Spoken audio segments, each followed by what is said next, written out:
And I know, movie magic, they really are in front of a matte painting, or they really are in front of a green screen most of the time. But there's no illusion to it. It just looks fake all the time.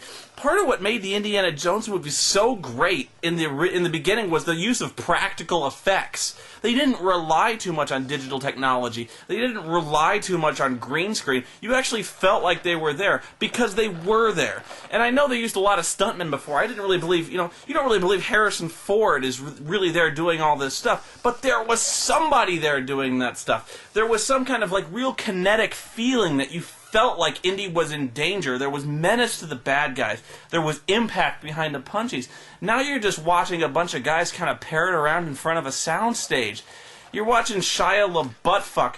He's dancing around on Humvees, getting his crotch slapped by branches a half dozen times. Watching people get hit in the balls is really funny, isn't it? You can see George Lucas's fingerprints all over this shit too. Why? How many times do they spend this nickel where you see animated prairie dogs kind of like hee doing this little laughing thing? You see monkeys with greaser haircuts.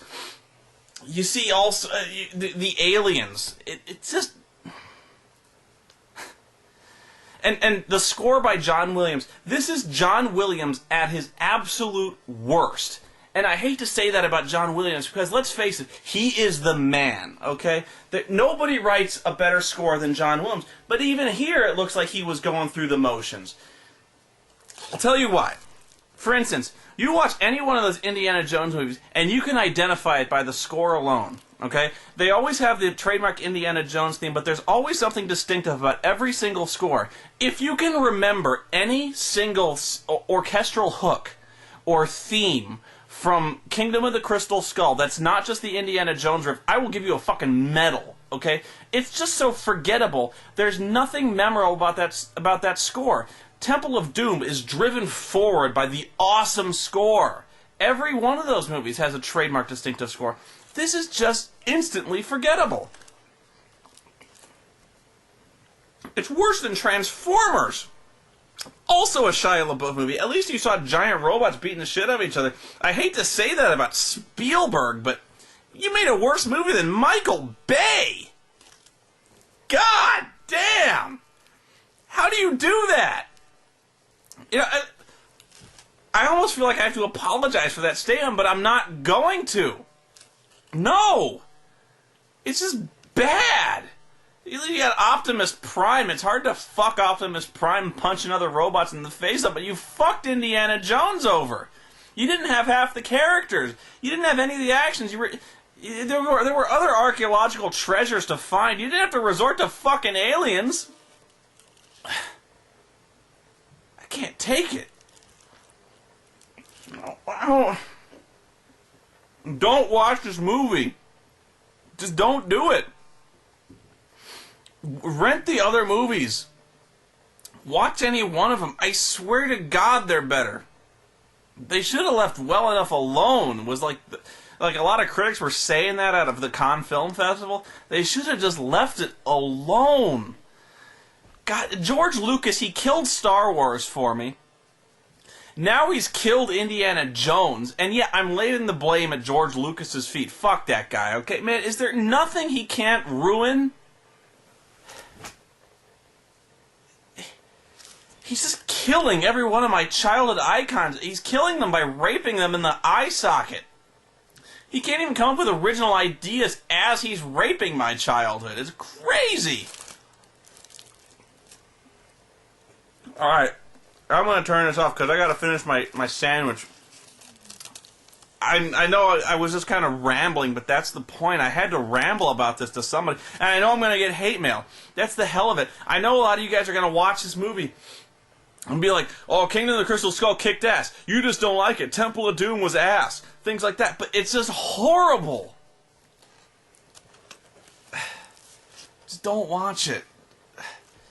Man, it just hurts watching a childhood icon, one of my favorite movie series of all time, like the only good movie trilogy ever made, consistently all the way through, is just destroyed. They just pissed all over this legacy. And the worst part is, there was basically this scene where they kind of passed the torch to Shia LaBeouf's character. They passed the torch. I just know there's going to be a 5th movie called Mutt Williams and the Shrine of the Sacred KY Jelly as they butt-fuck the audience for yet another $100 million. This movie's going to make a shitload of money. The next movie's going to make a shitload of money. You could tack the words Indiana Jones onto anything, and people will go see it. I went to see it. I knew it wasn't going to be that good, just from the involvement of most of the characters again, and just reading kind of a general plot synopsis. I knew it wasn't going to be good, but you know what? Like sheep, we all went into that theater. We all saw it. It's just sad, man. We got to get some standards around here. Even Spielberg, man, you got to watch this movie. It's just terrible. Get a better script. All right. I'm done. Watch Iron Man or something. Iron Man is better than this. And I would almost never say that about a comic book movie. Just watch anything else. Don't wait for DVD if you must watch it. Watch Close Encounters of the Third Kind. If you want to watch a movie about aliens, that's a better movie. That movie was awesome too. Watch the Young Indiana Jones Chronicles. And that's about the only time I would ever say that about anything about the Young Indiana Jones Chronicles. Watch anything. Horrible. I can't even find words to describe how ass that movie was. I still got the ticket stubs. I don't even know what to do with these things. Wipe my ass with these ticket stubs, man. Alright, I'm done. I'm serious, I'm done. Wait, no. That reminds me of something else. I can't believe I forgot this part. I'm so stunned that I actually forgot the worst part of this movie. Okay, at the very beginning, there's this thing where the communists chase Indy into this little like fake town they use to bomb, to simulate the nuclear bomb tests.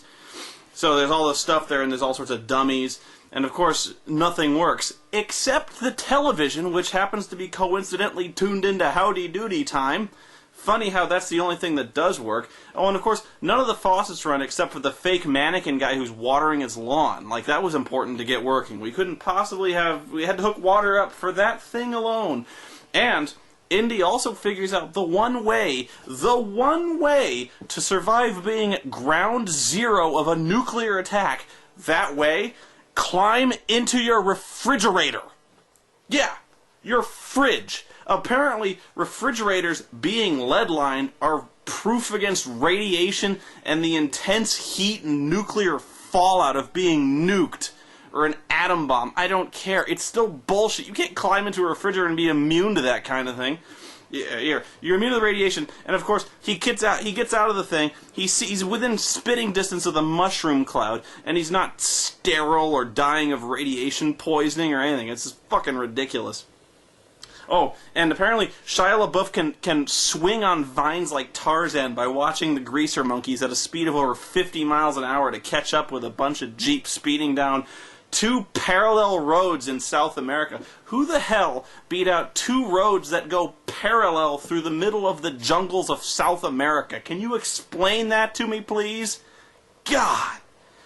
Every aspect of this movie just doesn't make any sense. It's terrible. Okay, I'm done. I'm seriously done. Okay, fine.